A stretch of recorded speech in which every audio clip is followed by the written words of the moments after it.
আল্লাহ তাআলা বলেন, আমি যদি টেনে লম্বা করে দিনটাকে কিয়ামত পর্যন্ত দিন বানিয়ে রাখি, মান ইলাহুন গায়রুল্লাহ ইয়াতিকুম বিলাইলিন তাসকুনুনা ফীহি, তাহলে বলো তো তোমাদের আমি আল্লাহ ছাড়া আর কে আছে যে তোমাদের জন্য রাত এনে দিবে, যেই রাতে তোমরা ঘুমের মাধ্যমে প্রশান্তি লাভ করবে?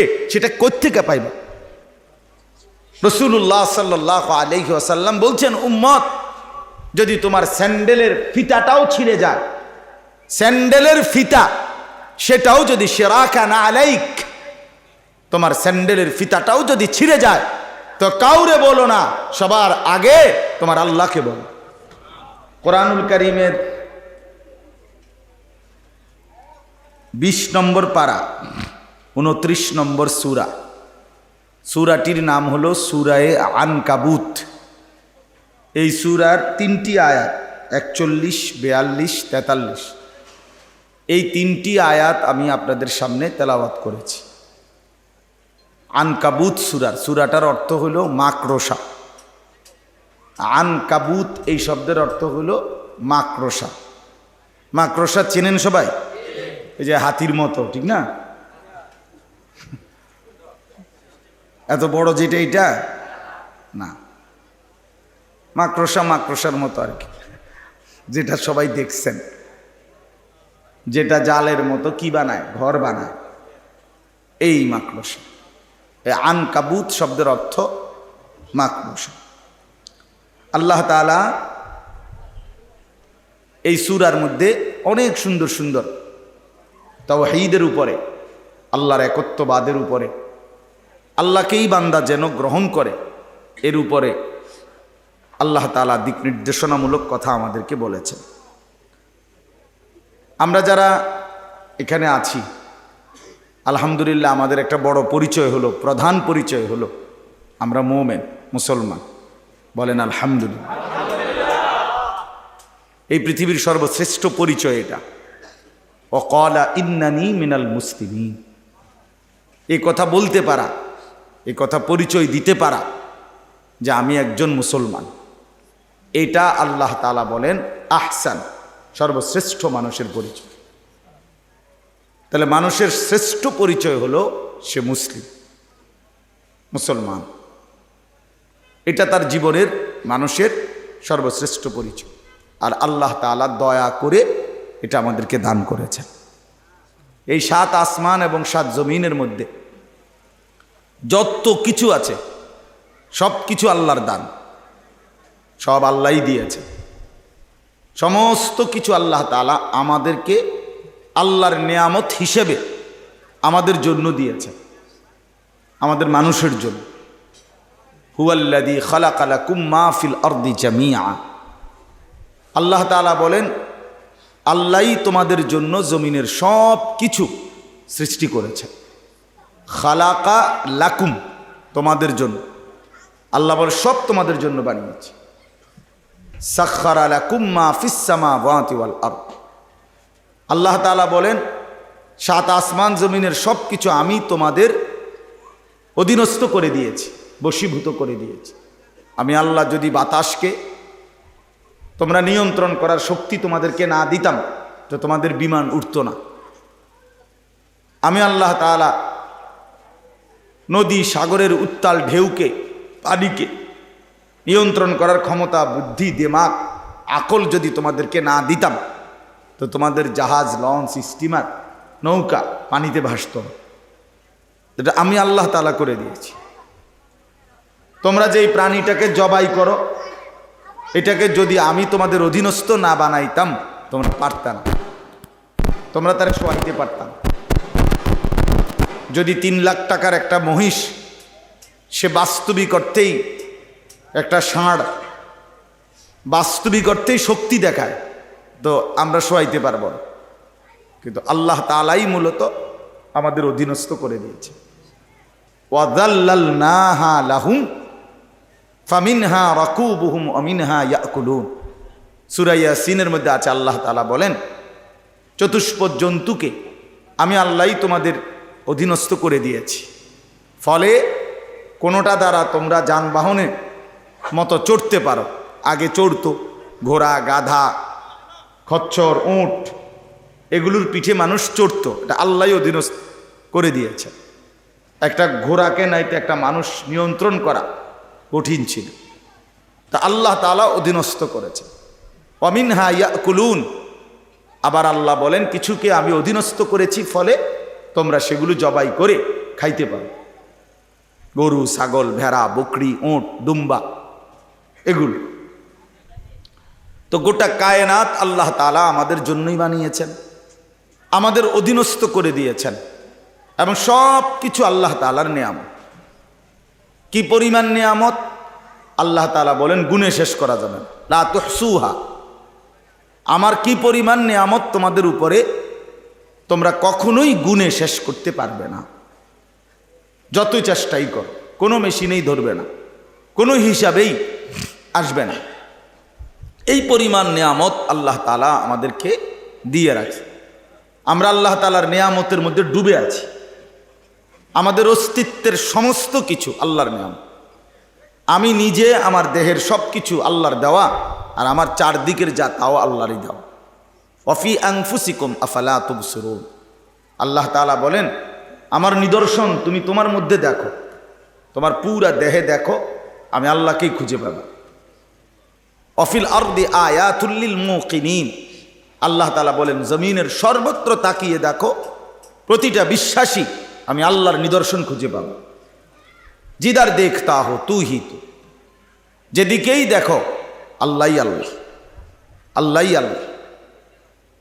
হাজার মে সাজার মে তেরে রঙ্গ বু হে, পাথরে কিংবা গাছে, উপরে কিংবা নিচে, ডানে কিংবা বামে, সর্বত্রই একজনেরই কুদরত, একজনেরই নিদর্শন, একজনেরই পরিচালনা, তিনি শুধুই আল্লাহ। সব কিছু তিনি নিয়ন্ত্রণ করছেন। বৈচিত্র্যময় গাছ, ফল, ফুল, জন্তু, জানোয়ার, কত রঙের কত ঢঙ্গের।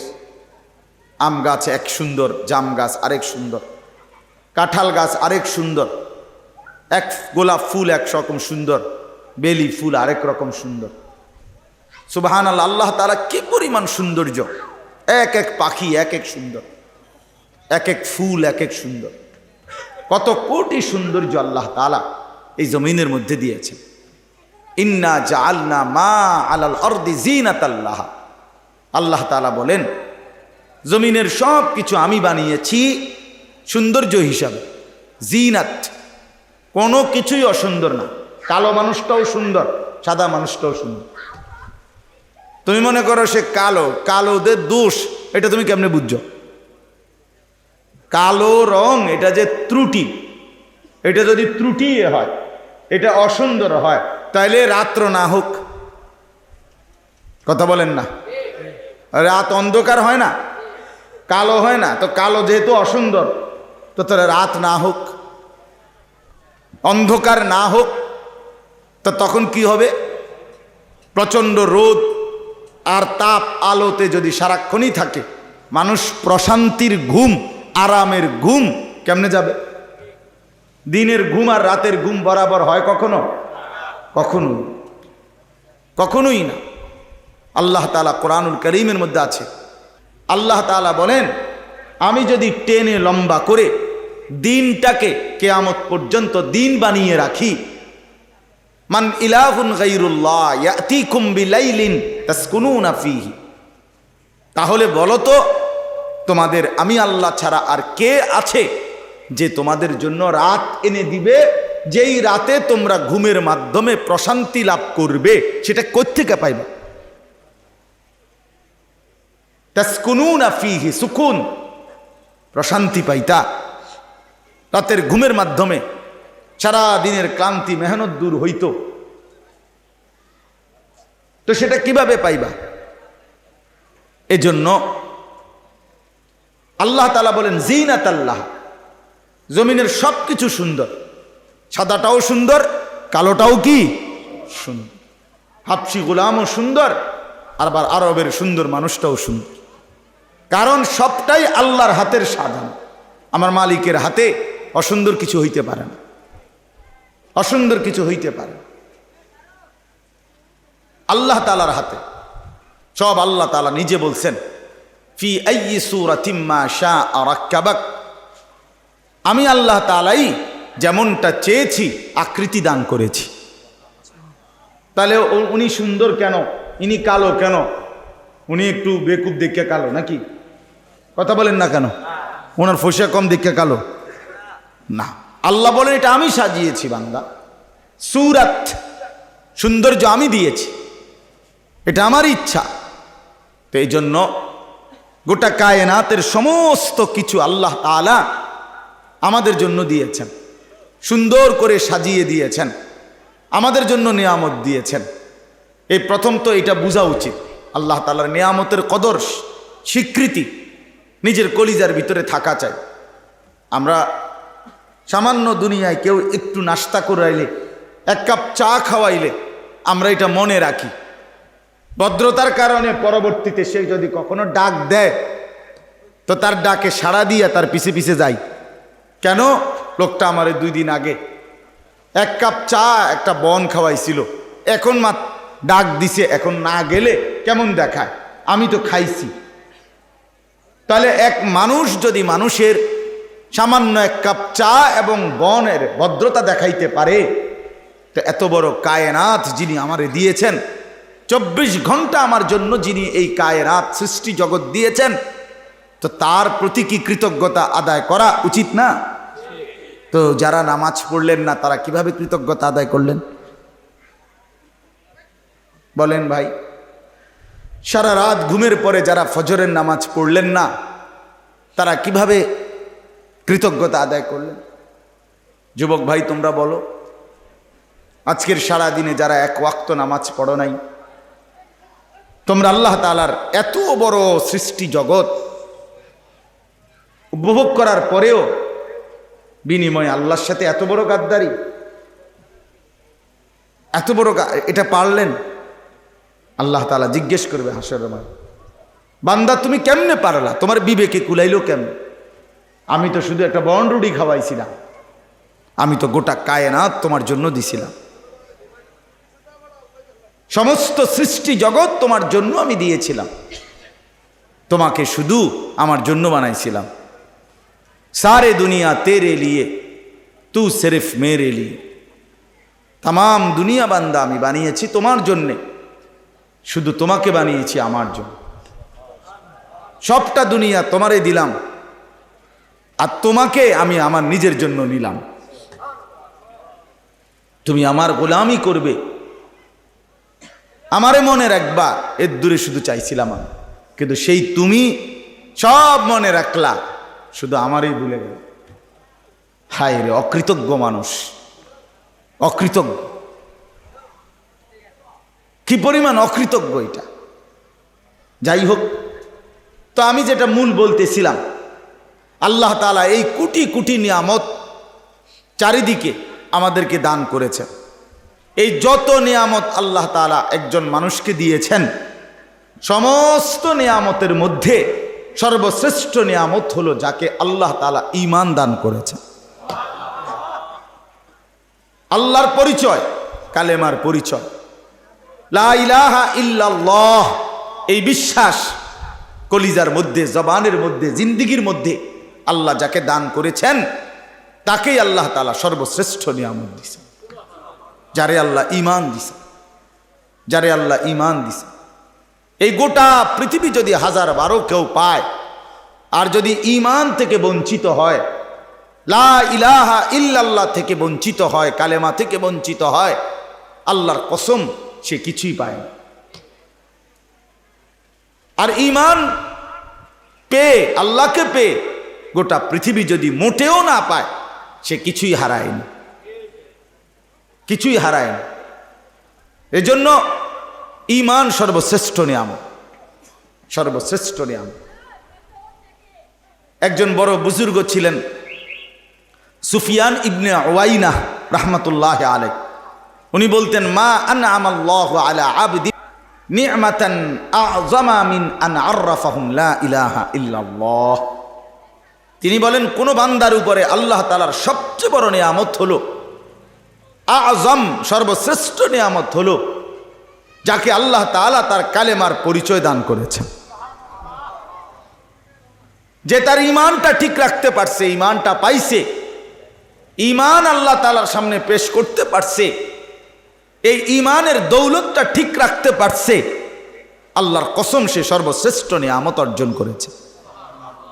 ঈমানের মোকাবেলায় গোটা পৃথিবীর মূল্যহীন। রাসূলুল্লাহ সাল্লাল্লাহু আলাইহি ওয়াসাল্লাম বলেন, 7 আসমান ও জমিন যদি এক পাল্লায় রাখা হয়, আর কালেমা লা ইলাহা ইল্লাল্লাহ যদি আরেক পাল্লায় রাখা হয়, তো নিঃসন্দেহে ঈমানের পাল্লা কালেমার পাল্লাটাই ভারী হবে। আল্লাহ তাআলা আমাদেরকে এত বড় দৌলত দান করেছে।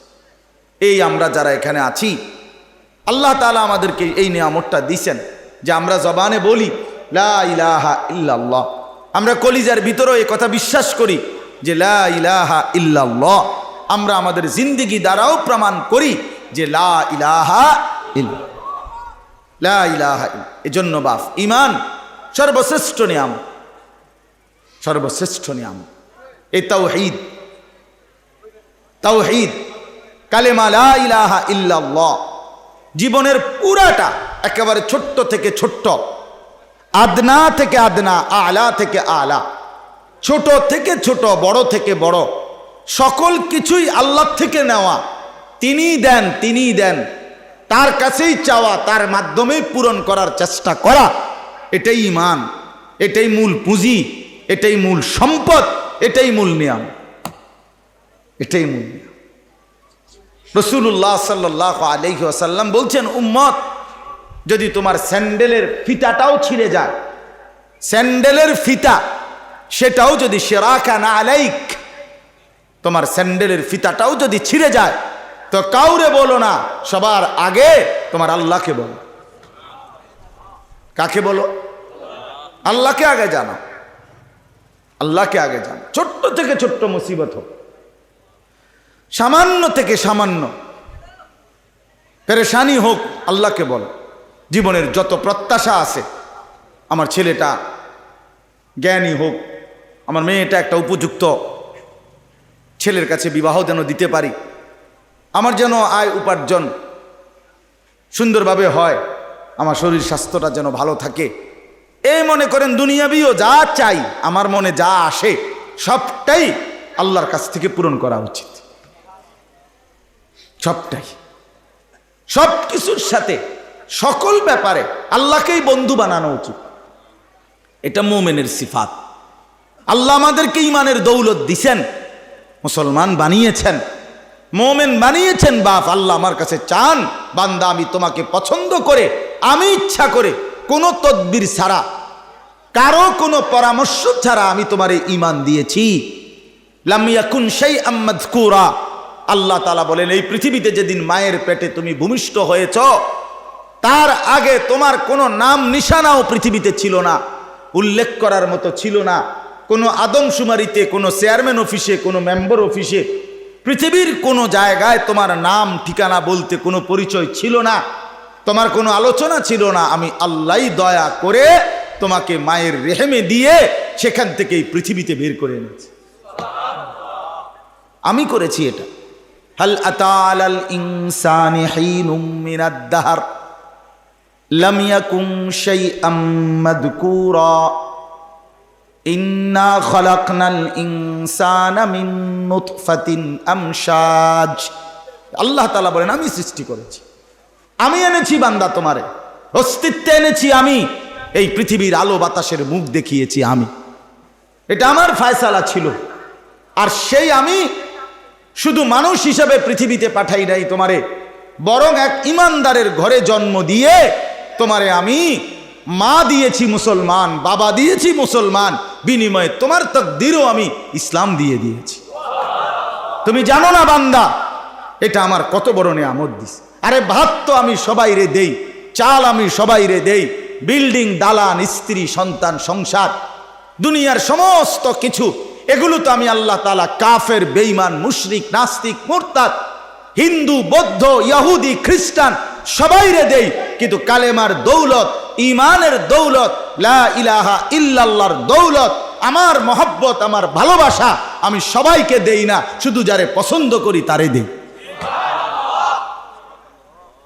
যত লোক ভাত খায় তত লোক ইমানদার তো? কথা বলেন না কেন? তো ওই ভাই, ওই এটা নামাও, নামাও নামাও, এমনি শোনো, এমনি শোনো, ডাক করে রয়েছে এটার দিকে, মোবাইলের দিকে। বেটা, তুমি মোবাইলের দিকে তাকাইলে কার ওয়াজ শোনো?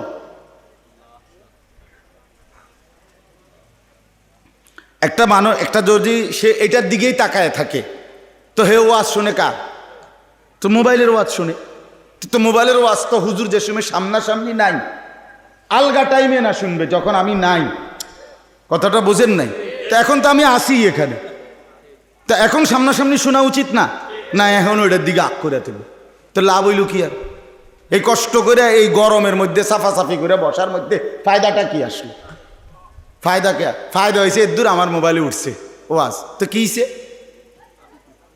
মোবাইলে উঠছে ওয়াজ, তো কি হয়েছে এতে? মোবাইলে মনে করেন বাংলাদেশের তোমার মোবাইলে 1000 বক্তার ওয়াজ আছে, 1 লাখ ওয়াজ মোট, প্রত্যেক বক্তার 10টা করে ওয়াজ। হ্যাঁ, তো এরপরে হাসরের ময়দানে এটা জমা দিলেই তো ফেরেশতা এটা কম্পিউটারে সার্চ করিয়া পরীক্ষা নিরীক্ষা করিয়া এরপরে বেহেশতের ইয়া দিয়ে দিবে। হ্যাঁ, বেহেশত মামুর বাড়ি। আল্লাহ আমাদেরকে বুঝ দান করেন। সব সময় এটা মনে রাখা উচিত। সামনাসামনি শুনবার সুযোগ হইলে এটা বড় গনিমত, সর্বশ্রেষ্ঠ গনিমত। সামনাসামনি শুনবার বরকত আলাদা।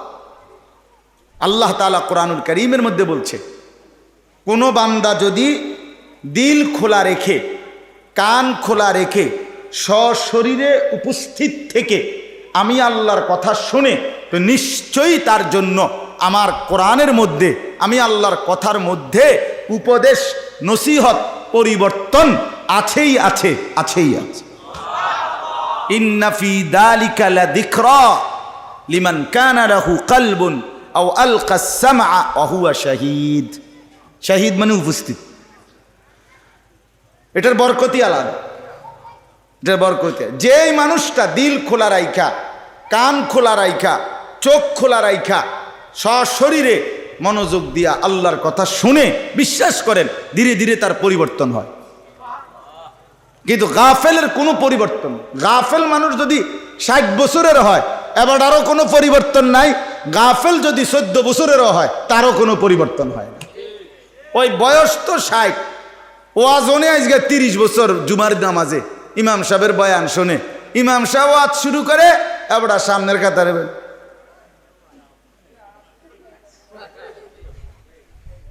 ওটা ওয়াজ ওরে। আপনি এরকম ওয়াজ 83 বছর শুনলে কি লাভ হবে? আপনি ওয়াজ কি শুনছেন? আপনি তো বলবে জিমাইছেন। কথা বলেন, আপনি এরম জিমাইন না ওয়াজ শুনলে কোনো ফায়দা হবে? এটা কোনো মনোযোগ হইল? এটা কোনো আগ্রহ হইল? তো আপনি যদি বলেন ঘুম আসে কা, তো সাদওয়ানে ঘুমাই না কামনে। আর অন্যান্য দিন তো আপনি 12টা 40-এর টাইমে ঘুমান না। কথা বলেন, এই জন্য গাফেল, এটা গাফেল, গাফলত। এটা গাফেলের পরিবর্তন হয় না। আল্লাহ তাআলা কোরআনুল কারীমের মধ্যে বলছেন, ওয়ালা তুতি মান আগফালনা কলবাহু আন যিকরিনা ওয়াত্তাবা হাওয়াহু ওয়া কানা আমরুহু ফুরতা।